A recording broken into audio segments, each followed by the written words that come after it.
Le cas d'Antoine Crespin est extrêmement intéressant parce que finalement, j'ai trouvé dans ces prophéties la puissance divine, je ne sais pas comment ça s'appelle, en 1572, toute une série de textes qu'on retrouve dans les centuries.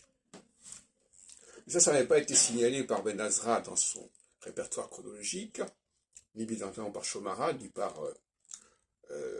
même par Brindamour. Enfin, Brindamour, si, il le signale, mais il le signale parce il a copié mes travaux, euh,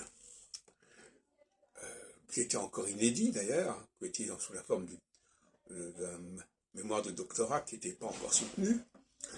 Et en fait, moi-même, je me suis trompé à un certain moment en pensant que ça attestait de la publication des centuries à ce moment-là. C'est un peu la thèse que je défends en 2002 encore dans mes documents inexploités sur le phénomène australien, paru chez Ramcat, et qui est dirigé par Belazra d'ailleurs.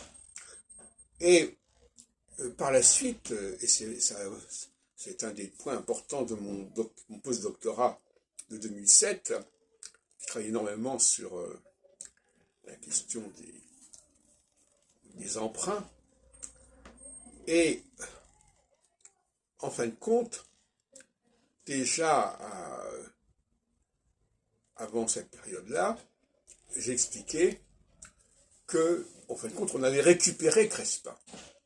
C'est-à-dire qu'en fin de compte, les textes dont il s'agissait n'étaient pas des textes qu'il avait empruntés aux centuries, mais l'inverse. C'était des textes qui seront par la suite intégrés dans les centuries. Totalement différent. Et donc, on peut dire que Crespin est l'auteur de ces textes, est l'auteur d'une partie des centuries. D'ailleurs, la preuve en est, j'ai fait une conférence d'ailleurs en Israël à ce sujet, au Congrès mondial des études juives, qui a lieu tous les 4 ans, à l'Université hébraïque de Jérusalem, au Mont Scopus. J'ai montré que Crespin avait publié dans différents ouvrages sous son nom des éléments qu'on retrouve dans les centuries, notamment concernant ce qu'on appelle roi de bois en Avignon régné, concernant la protestation contre la présence des Juifs dans les territoires du pape, etc. Ce qui n'était pas du tout un propos qu'on pouvait attribuer aux Juifs qui étaient, aux descendants des Juifs qui étaient Nostradamus.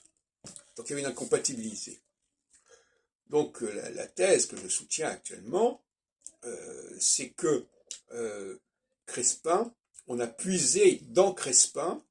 Alors c'est amusant parce que Brindamour, lui qui était très intéressé par les sources des centuries, ne s'est pas aperçu qu'en réalité, Crespin était une source des centuries et qu'il n'était pas quelqu'un qui avait emprunté aux centuries.